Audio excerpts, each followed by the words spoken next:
Good afternoon, everybody. Well, so thank you for that introduction, Don, and thank you to Webster Bank for, 13 years of sponsoring this great event, as well as all the other sponsors, Rhode Offshore and everybody else who's made it possible today for us to go forward. I want to acknowledge City Council President Burgo, members of the rest of the City Council, school committee members, our state and federal delegations representatives Sylvia, Willette, and Cabral, District Attorney Quinn. I want to thank them for their partnership with my administration and the work they do for New Bedford every day.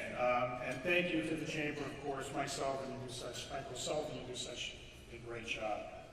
Many thanks also to our host today, Principal Joyce Cardoza, for hosting us. I am so pleased, and I just want to begin with this. I'm so pleased that my wife Ann could be with me on this occasion, especially as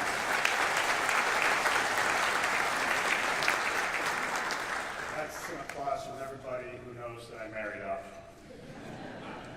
I'm especially pleased that we're here at the high school today. So for the first time in 10 years, none of our kids are in school here. And as many of you can appreciate, an empty nest feels a little different. And we miss the busyness in the house and all the school activities. And because our work tends to fill the void our kids left behind, the two of us make sure we carve out time for one another. And today's one of those occasions. So we're so pleased that everyone here could join us on our lunch date. Last January, across the street at Keith Middle School, I presented my inaugural address for the current term, and I predicted it would be an eventful year on the national scene. It really went out on a limb. And it certainly was. But through it all, we kept our focus on the tasks before us here in New Bedford. Despite all the sound and fury at the national level, we just forged ahead. I'm proud to report to you that New Bedford today is stronger than it was a year ago. As you just saw in the video, and as you've seen with your own two eyes, there's a whole lot going on in the city right now. For starters, we are rebuilding the Port of New Bedford at a blistering pace. North Terminal was completed this past year. North Terminal 2 started construction. Dozens of berths were dredged. Municipal fishing piers underwent multi-million-dollar renovations, and the New Bedford Marine Commerce Terminal was expanded. Now, ordinarily, the city would go years, sometimes decades, between major port projects like these. This was just last year. Two economic anchors, the New Bedford Research and Robotics and the National Offshore Wind Institute, opened their doors. Again, both just last year. Meanwhile, not since the 1960s has there been as many transportation projects moving forward, big ones, all at once. The New Bedford Fairhaven Bridge, something that I wrote my college term paper on years ago. The pedestrian bridge over JFK Boulevard, the new airport tower and terminal, the I-95 viaduct, intercity rail service between New Bedford and Boston. All these things are moving ahead. More housing units were completed this year than any year in recent memory. Parks, beaches, and other outdoor spaces across the city were renovated as millions were invested to resurface streets. Crime continued to fall, schools are getting renovated, and the feast was bigger than ever. Let's hear it for the feast. Because I know each one of you has been there late at night drinking Madeira wine. Don't fool me.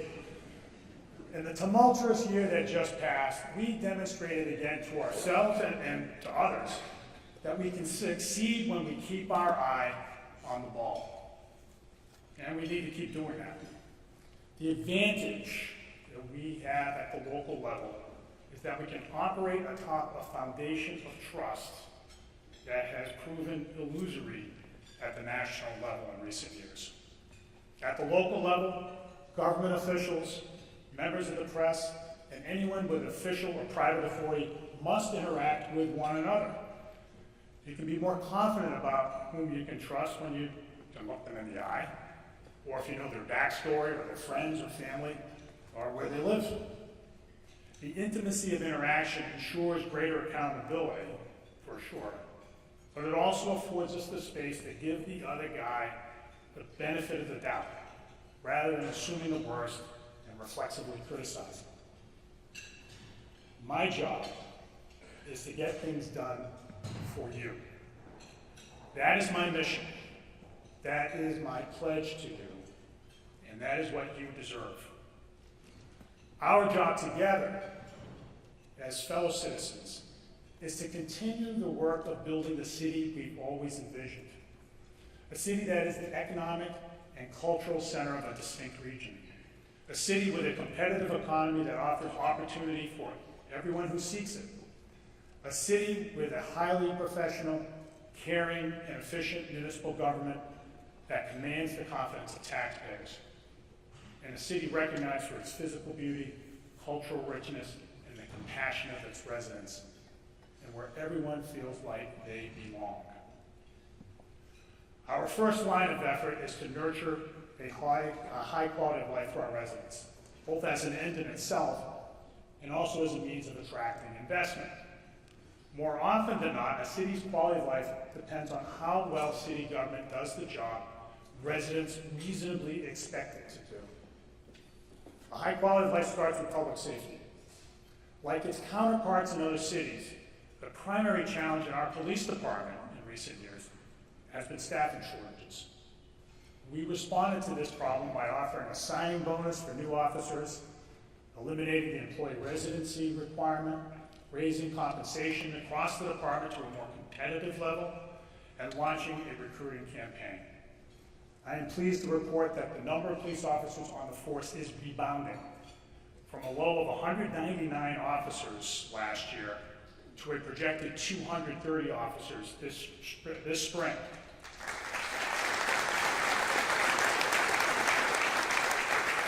And that is within striking distance of what we actually need in our city. Building a modern police headquarters also will help us with recruitment and retention.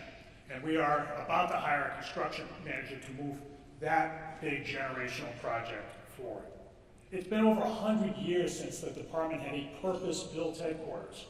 And our office needed a facility, or built a purpose-built headquarters, and our officers need a facility that suits the demands of modern policing. Despite the department's recent staffing challenges, there have been two improbable developments. The first is that crime in New Bedford continues to fall, despite the staffing challenges. In the last decade, violent crime is down 58%. 58%. Property crime.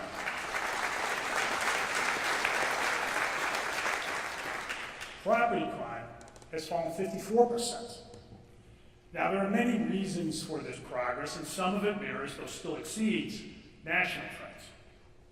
But it is fair to say that it wouldn't have happened if our police officers, along with DA Quinn's office, weren't performing as well as they are. And they deserve a lot of credit for that. The other major development to report is that Chief Oliveira continues to implement the reforms spelled out in the Jensen Hughes report from 2 years ago. This is what's significant.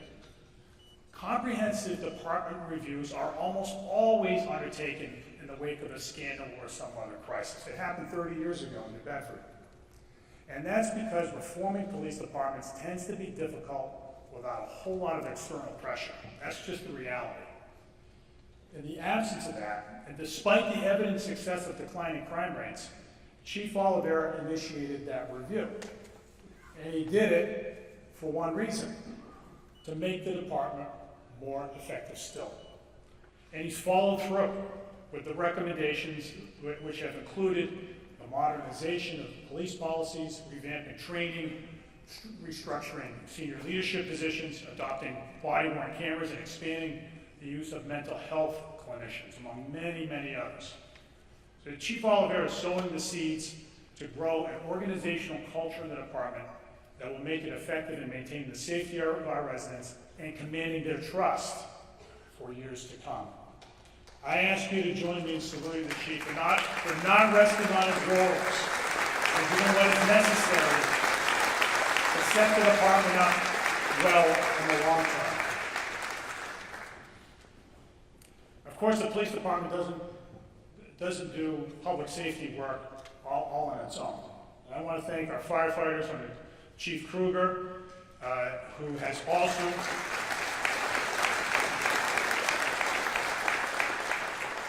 also has implemented a series of reforms based on an outside expert review. We encourage outside input. This is another example. In particular, our investments in fire prevention and education have helped reduce structure fires by 20% in the last 2 years. That translates directly into lives saved. That's a big deal. Meanwhile, emergency medical services under Mike Thomas, they're both seated together in uniform over there, so it's no coincidence they work together. Has reduced ambulance response times. That makes it more likely that somebody's going to live. While emergency management under Brian Obriga has modernized the city's hurricane response plans. Newsflash, New Bedford isn't done with hurricanes. We need to be ready. So thank you, Brian, for that work.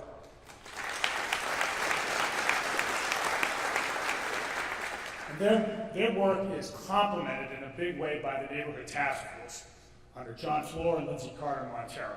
And the efforts of Danny Romanowitz, Matt Silva, George Osler, and Christine Pamrall, all of them together, whose enforcement of the building and sanitation codes has maintained accountability among absentee landlords in the city. The investments we've made in public safety are producing real results. This is a safer city now.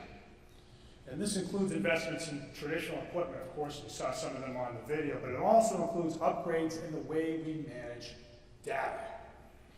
Department heads have become far more sophisticated in using data to understand how to achieve their annual goals and to improve performance. And the improved performance is starting to become more evident to the public. How we manage data is now at the center of how we manage city government. With the help of Bloomberg Cities, we're in the midst of a multi-year effort to install new software all across city government so that data will become much more accessible and easier to manage. We just hired the city's first director of data management, Christina Katsarides, who helped. I never thought I'd get an applause for data management, but this is good. I'm glad you guys are excited about data, because it's as much as I am. But Christina helped launch the city's original performance management system years ago, and she's back from a town not to be named. She's come back to New Bedford, and she's blasting ahead. Her job will be to help bring all these systems online, enable department heads to make sound decisions based on data, and ensure that the city is using artificial intelligence effectively and appropriately. And thanks to our work with Bloomberg and Johns Hopkins University, in the coming months, we will release the city's first data strategy, which will guide our work in this area for the next several years. So one might ask, why does this effort around data matter? And it's not some kind of fad, it's important. The answer is essentially this: it will enable us to deliver better services and manage taxpayer dollars better. As residents are able also, this is another important thing, they are able to see more clearly what they're getting for their tax dollars. Our utilization of data, if it's effective, will engender their confidence and trust, and we don't nearly have enough of that these days. Now, quality of life topic on everyone's minds, of course, is the rising cost of housing. And it used to be only a big city issue just a few years ago, but since the pandemic, it has become an everywhere issue, including here in Greater New Bedford. Tenants are forking over a much, much larger share of their income to pay rent than they were just a few years ago. Those looking to buy a home are finding fewer options at reasonable prices. People are frustrated, and they look to government at all levels for answers. I'm here to tell you that the City of New Bedford is doing its part. Consistent with the housing plan we released in 2023, we are removing the barriers to housing construction in the city. Permitting processes have been streamlined, and most of it's done online now. We've lifted the requirement that certain common types of housing construction be vetted by the planning board, which removes a very time-consuming and sometimes uncertain step in the process. For the first time in a decade, we have overhauled the zoning use table, and your developers out here know exactly what that is. It's going to make things much clearer which types of construction can go where. This spring, we will propose ordinances that will lower the minimum lot size and the number of parking spaces required in multifamily neighborhoods, making it easier still for developers to build apartments. I'm grateful for the City Council's support for these initiatives. They hear about housing as much as I do. And for the painstaking efforts of Jen Carloni and her team in the Planning Department for putting these initiatives together.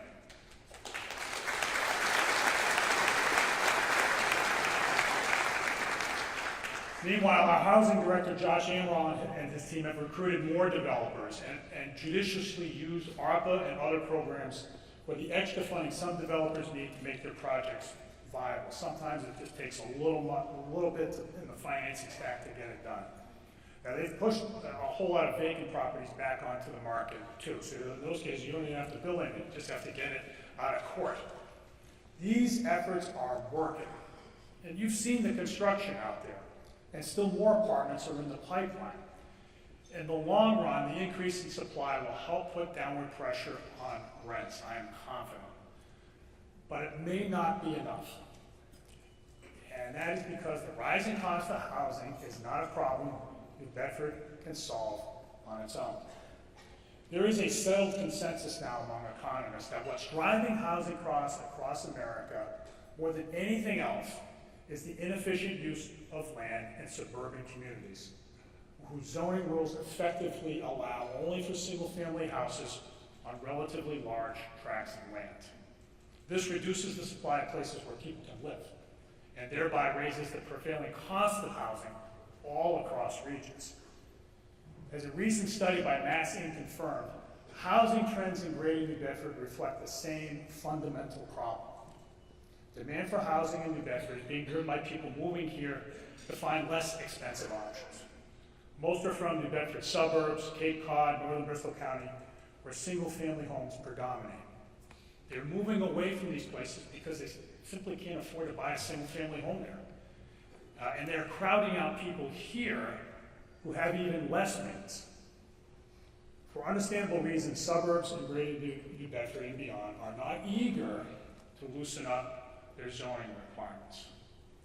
But as I think most people would agree, the solution is not for New Bedford to bear the entire burden of housing of everyone in the region who can't afford to live where they came from.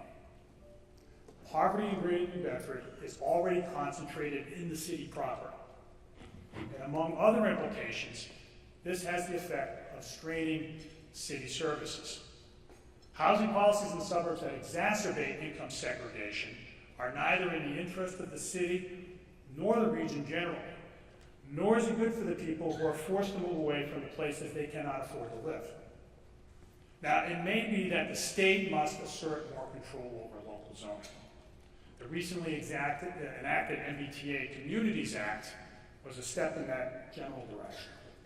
I've personally never been a big fan of state measures that preempt local decision-making. Call me crazy, but I've never been wild about state preemption. But there have been few signals from the towns that they intend to do their part. Housing's a hot topic, and too often the discussion glazes over the underlying problem. My main purpose today is to reaffirm and make clear our approach, the New Bedford's approach. We will continue to maintain a leadership role in the region when it comes to removing impediments to new housing. And we are willing to provide the towns with technical expertise and other assistance, insofar as they're willing to act on it. At the same time, it would be irresponsible for us to allow New Bedford to be the default solution to a housing problem that extends far beyond New Bedford. I believe this balanced approach is consistent with the city's long-term interests, and we are committed to it.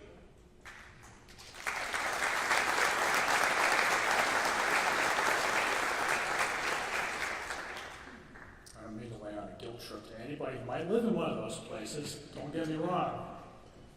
I also want to be clear about something else, that we remain steadfast in our commitment to helping those who cannot find shelter. And we will continue to lead the Regional Homeless Services Network and relatedly the Greater New Bedford Opioid Task Force, which is ably directed by Stephanie Sloan. And to the organization, I'll just say one other thing, and to the organizations who deliver basic social services to residents in need, housing and everything else, I recognize that we're entering uncertain times, and the populations who count on you are feeling even more anxious right about now.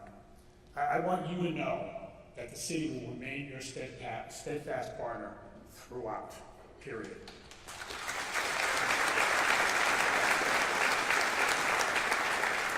Now, as our city continues to be built out, it will become even more important to remain resolute, maintain the standard of condition and appearance of our public spaces.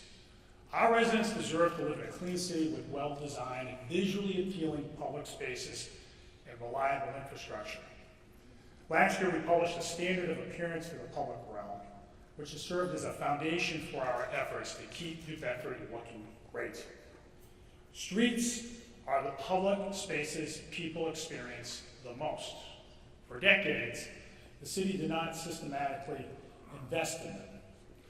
Maintenance was often deferred, and because street services can take years to deteriorate, no one noticed in the short run. But eventually we all noticed that many streets had fallen into bad shape. The renewed efforts by private utilities to replace their pipelines actually made things more difficult. Every time they dug up the road and patched it over, the city inevitably would be saddled with the additional cost of repaving it the right way. This happened after mile of roadway. So we've been doing something about it.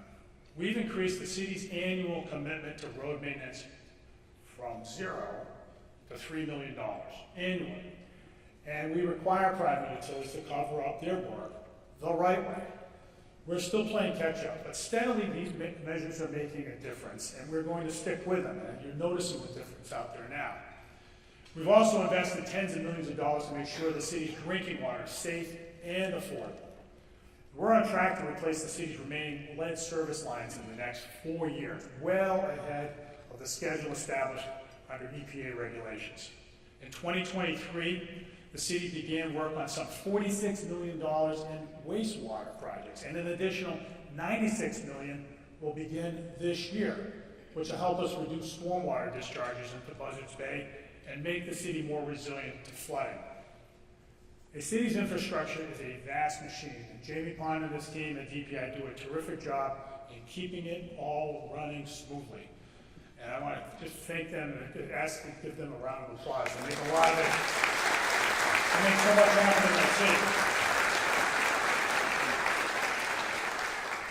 And there's something else they do. They take care of parks. And well-kept parks are essential to neighborhood well-being. That's why we've been investing in them heavily, too. The list is long, but it includes the construction of the city's first regulation-sized soccer field at Dyers Field. I was a football player, so I couldn't begin to kick a soccer ball, but there are a lot of people around here who like soccer, and this is going to be a fabulous field. Extensive stormwater improvements, also at Buttonwood and Brooklawn Parks. A complete redesign of Ashley Park and the reconstruction of the West Beach bathhouse. And again, that's just this past year. We also just planted our 5,000th street tree in the past decade.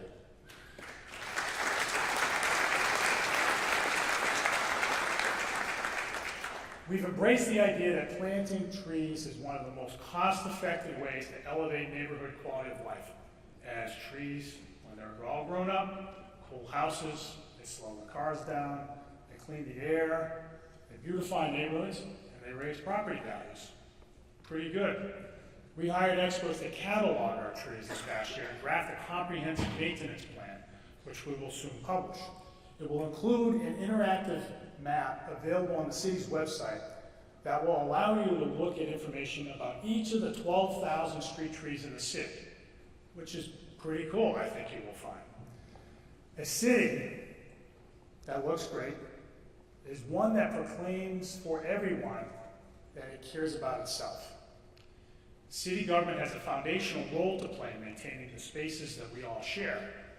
but each of us can help. To make it easier for residents to contribute to the cause, we will be rolling out a new mobile app called MB Connected, which will expand services available right at residents' fingertips. It will also help you allow you to pay certain bills online, apply for permits, and pay for parking, all kinds of stuff. And look, just so we're clear, you'll still be welcome to come visit us at City Hall, but know that you'll be able to do as much of your business with city government from the palm of your hand in the very near future. Now, what city government does is, none of what city government does is possible if we can't pay our bills. And we're proud that we achieved and maintained the highest bond rating in the city's history, but money remains tight. We've made cuts, and city government is smaller and more efficient than it was 10 years ago, but it's not enough to close the gap in the long run. The drivers of our budget are the rising cost of employee pensions and health care and minimum school spending requirements. All of them are largely driven by state policy mandates and are projected to rise over the next several years. Meanwhile, the amount of state aid for municipal services and road reconstruction has not rebounded from their inflation-adjusted levels before the 2008 financial crisis and never came back. In fact, if the level of general purpose state aid had kept up with inflation since then, it would have had an enormously positive impact on the city's finances. But that, alas, is not the hand that we've been dealt in the last few years. Until the state changes these policies, our finances remain in an ever-tightening vice. The cuts made during the last two budget sessions leave little wiggle room in the budget. I've asked Bob Ekstrom, our highly experienced CFO, to come up with ideas to reduce spending. He's been able to manage our way to a balanced budget, but it has not been easy. There are some more steps that I think we can take. First, as I noted, our city government is becoming even more efficient because we are more sophisticated in using data. The recent investments in new software and rearrangements to staffing will make city government far more cost-effective in the long run. Second, opportunities to grow the city's tax base are materializing. This includes the zoning changes I mentioned, which will allow for more housing construction. We'll get those on the payroll on the tax rolls. The development of the advanced manufacturing campus on Hathaway Road likewise will open up significant opportunities for commercial development in the long run. We also spend millions of ARPA dollars to rehabilitate vacant properties so we can get those back on the tax rolls. These efforts will help, and I'm committed to working with the council to find more opportunities to relieve pressure on the city's finances. I note that I will resubmit to the council a proposal to adopt a state law that allows a neutral arbitrator to resolve disagreements over health insurance between employee unions and the city. It is a fair measure to promote accountability, and it has been adopted by nearly every city in town in southeastern Massachusetts. The council has rejected the measure before, but the reality is that healthcare is a $50 million item in our budget and getting bigger. I urge the council to give this proposal a thorough airing this time so that everyone can understand that we can get a better handle on the long-term cost of healthcare without compromising the quality of coverage our employees enjoy. Central to our city's quality of life is our ability to offer our city's children pathways to opportunity through our public schools. The Bedford public schools are in a very different place than when the state placed the district under monitoring way back in 2011. In the last decade, there have been fundamental changes in the way it does business. It's become clearer in its purpose, transparent in its use of public funds, more accountable to parents, and focused on what matters, which is teaching and learning in every classroom. Like virtually every school district, we hit a wall during the pandemic. And the reality is that it has taken us longer than we anticipated to regain the momentum we had beforehand because of the learning loss, the student anxiety, and the chronic absenteeism, all problems faced by schools around the country, but they've been more acute here. Graduation rates have remained far higher than they were 10 years ago, but student academic achievement growth needs to accelerate. Superintendent O'Leary is very clear about this and doesn't allow anyone to use the pandemic as a handy excuse. He knows we owe our students a whole lot more than that. He, along with Deputy Superintendent Darcy Ongst, have put classroom instruction at the forefront of their efforts. And there is a heightened level of accountability across the system. The school committee's Academic Achievement Subcommittee, which is a fairly unique body in higher ed, certainly here at higher ed, secondary ed in Massachusetts, public ed in Massachusetts, backstops this work by creating a public forum in which principals are expected to account for the results in their schools. It's all out there. Although schools are gaining traction at different rates, some are really shining. 6 months ago, a leading think tank, leading national think tank, Education Reform Now, surveyed American schools to discover why some were driving academic achievement despite significant challenges. Out of the thousands of schools in Massachusetts, the study identified 6 that were exceeding expectations in both English and math. 2 of the 6 were in New Bedford, the Taylor and Brooks Elementary Schools, which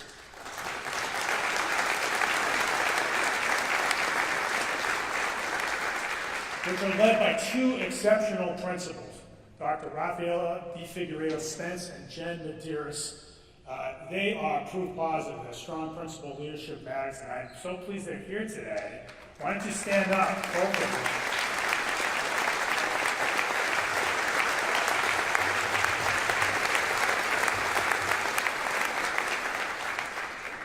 They are good at what they do.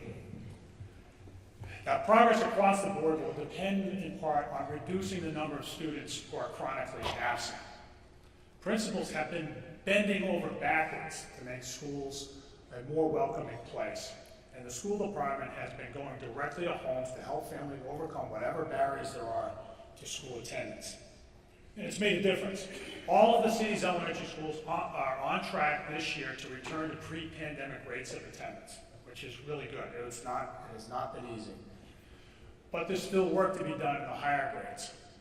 And honestly, when you get right down to it, it's the parents' job to ensure the kids are in school. So to the parents of chronically absent students, do your kid a favor. Don't accept their excuses to skip school. Now, I'm not discounting the anxiety that many children are experiencing these days. It's a real thing. But more often than not, the best way to deal with school anxiety is to have your kid show up. And you can tell them, one more good reason to go to school is that the school buildings themselves look better than they have in a long time.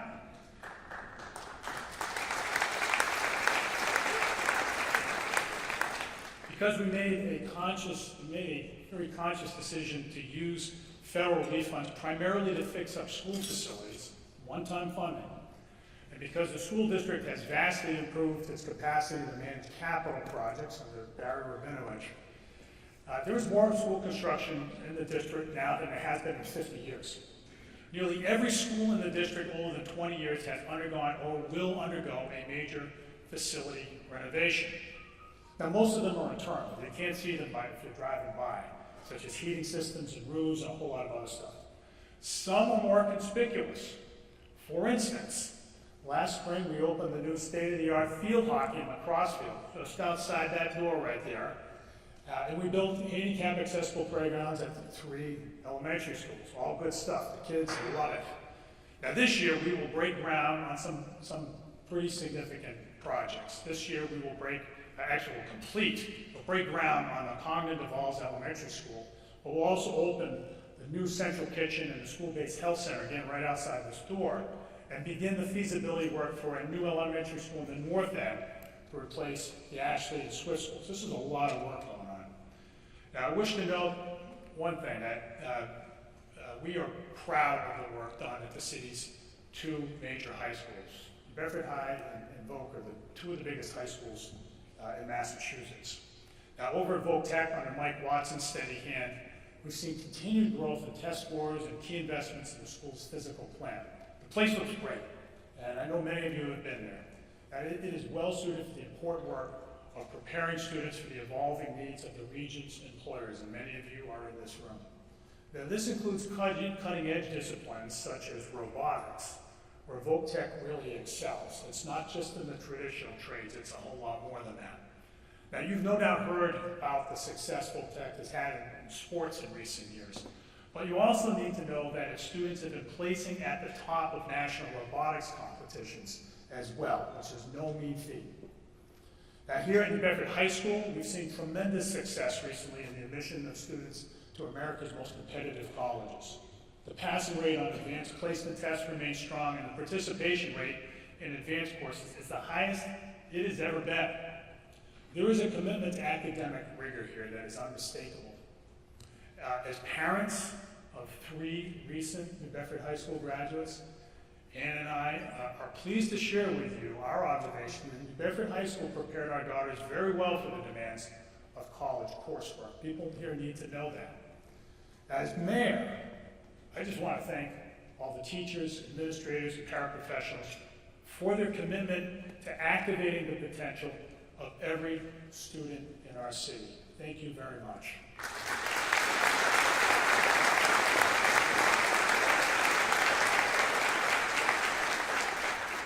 Now, no city can sustain itself in the long run if it isn't economically competitive.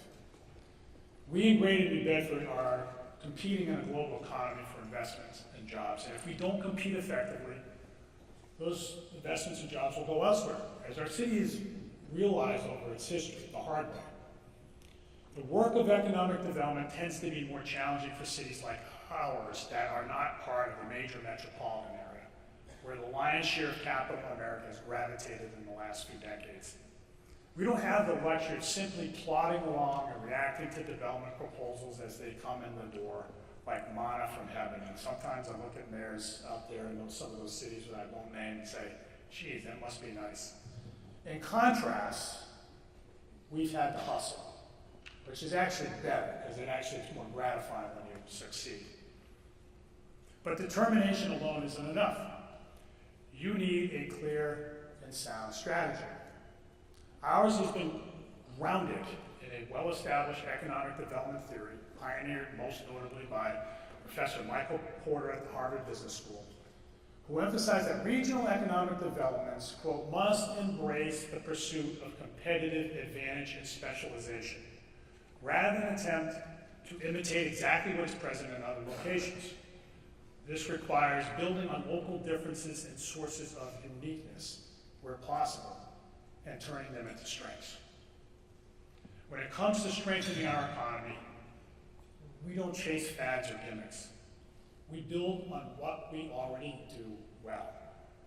While we'll gladly respond and have to the needs of any business that seeks our help, our emphasis has been on those sectors that have developed around locational advantages.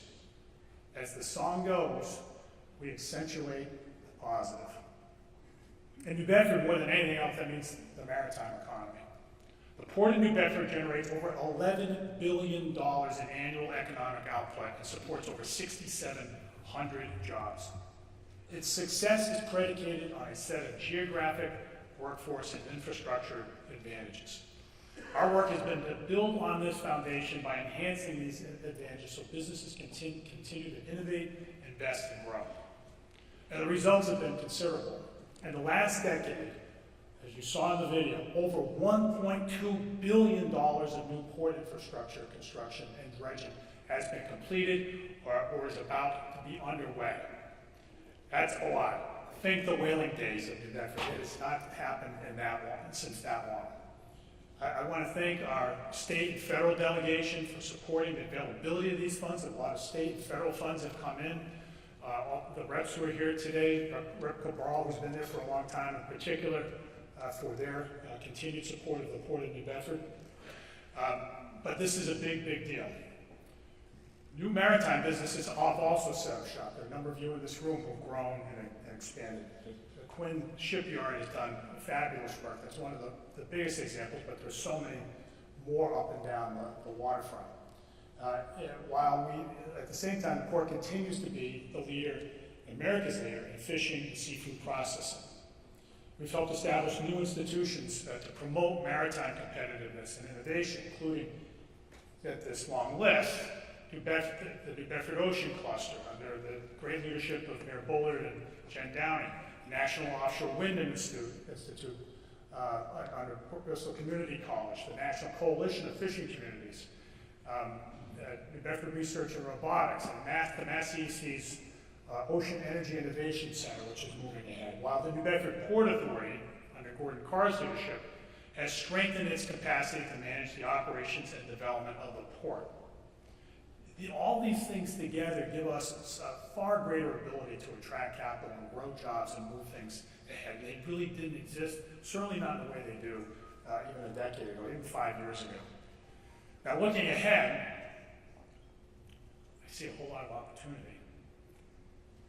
New Bedford is no longer a one-industry port.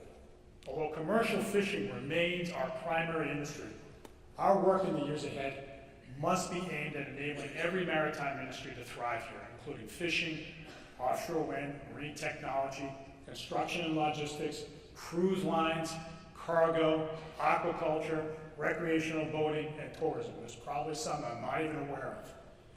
I also note that the continued development of our maritime sector can be facilitated by the progress of the offshore wind industry. Despite recent federal policy changes, the industry is here to stay in the U.S.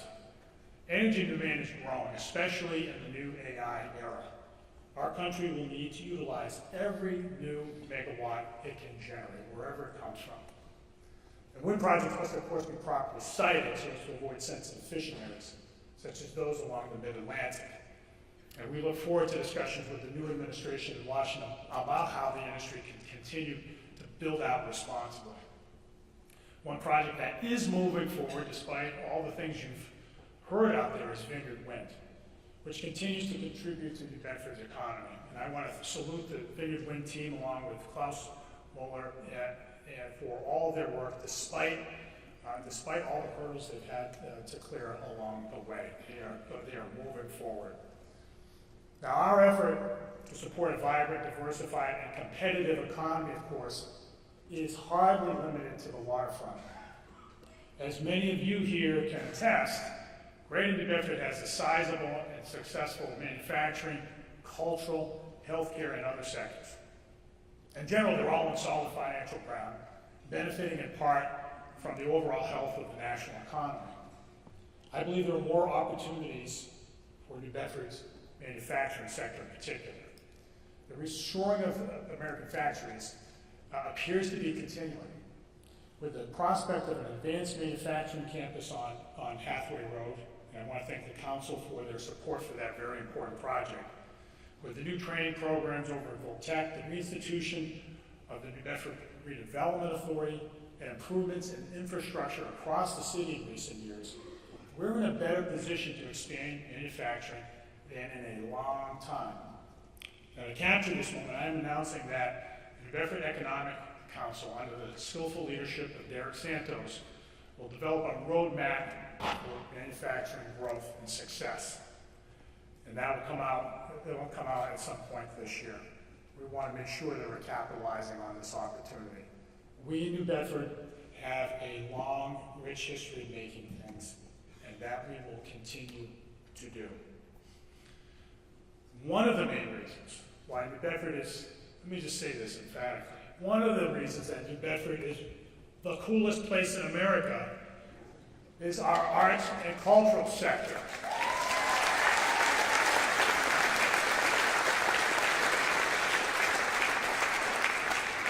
First off, it is a sizable facet of our economy, generating over $300 million annually. And it's an exciting time right now. The Zeiterian Performing Arts Center is undergoing a $35 million expansion and will be back open looking better than ever this time next year. The Whaling Museum, likewise, will be building a new $30 million facility to expand its arts exhibits, while the Art Museum will be expanding to the second floor of its building, ultimately doubling its exhibit space. Yes, here for the Art Museum.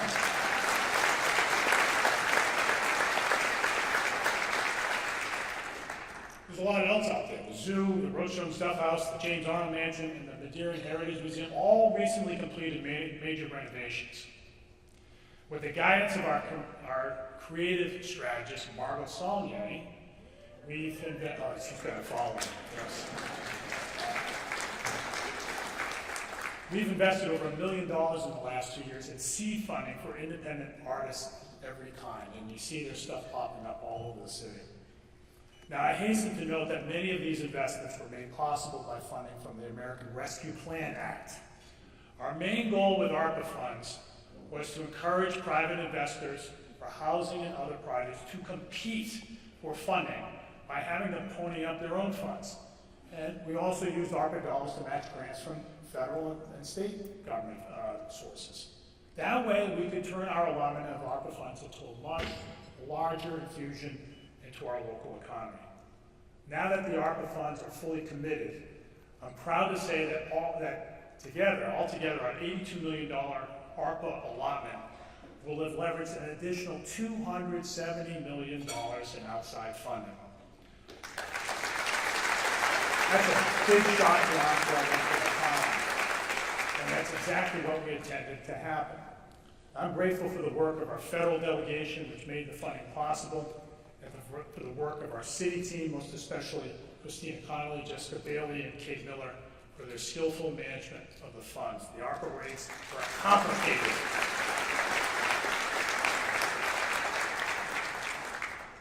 I also appreciate what's happening in our health sector, which is a major, though less heralded facet of our regional economy. And we have many important players, and much has happened just in the last year. Hawthorne Medical, under J.P. Tracy's leadership, is now on more solid ground after the breakup of Stewart Healthcare. And under Cheryl Bartlett, the Greater New Bedford Health Center is now expanding its very important role as a leading provider of primary care services.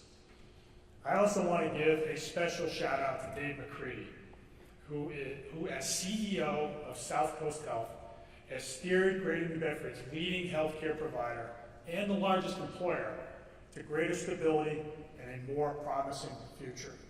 Dave, we're glad you're at the helm.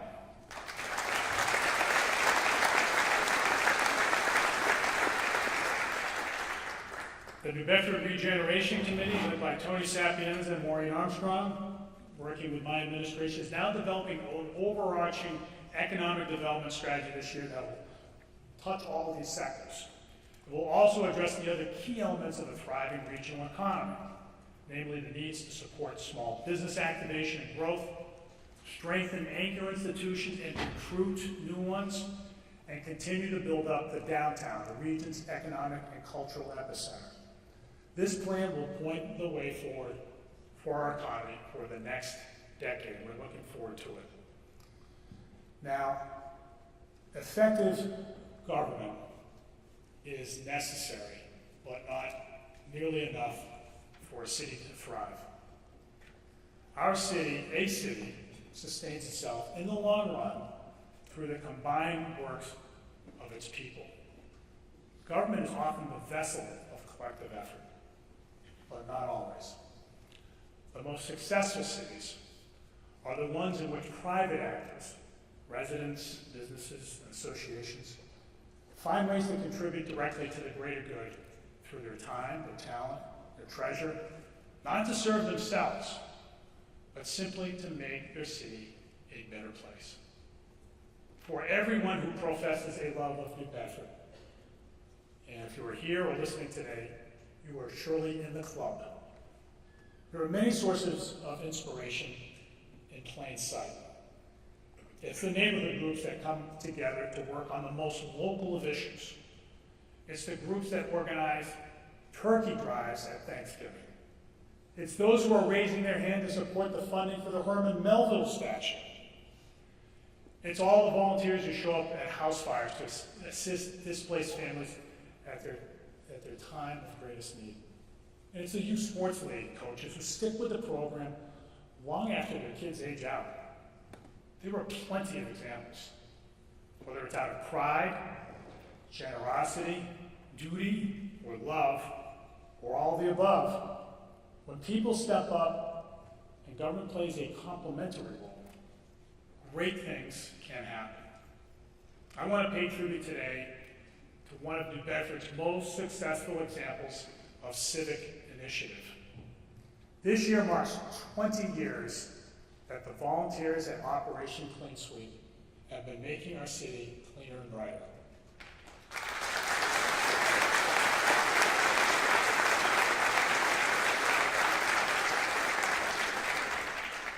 One Saturday morning a month from April to September, they mobilize a team to fan out across a section of the city to pick up litter. Now one might ask, who in their right mind would decide to squander a beautiful Saturday in the summer to go pick up somebody else's garbage? Well, they don't get paid after all, they're not trying to impress anybody, and they don't let themselves say, let somebody else do it. They take it upon themselves to get up and do it because they love New Bedford. Over the last 20 years, Operation Clean Sweep has logged some 31,000 volunteer hours and removed almost 249,000 pounds of litter from city streets and public spaces. That's trash that none of us have to look at anymore. I want to thank the founder of Operation Clean Sweep, Lynn Kosh, and the current president, Russ Walton.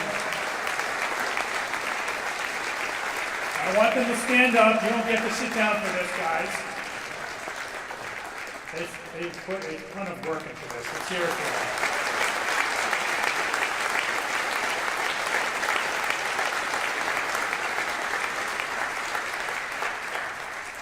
them. They have set a sterling example of how love of place can translate directly into tangible benefits for everyone.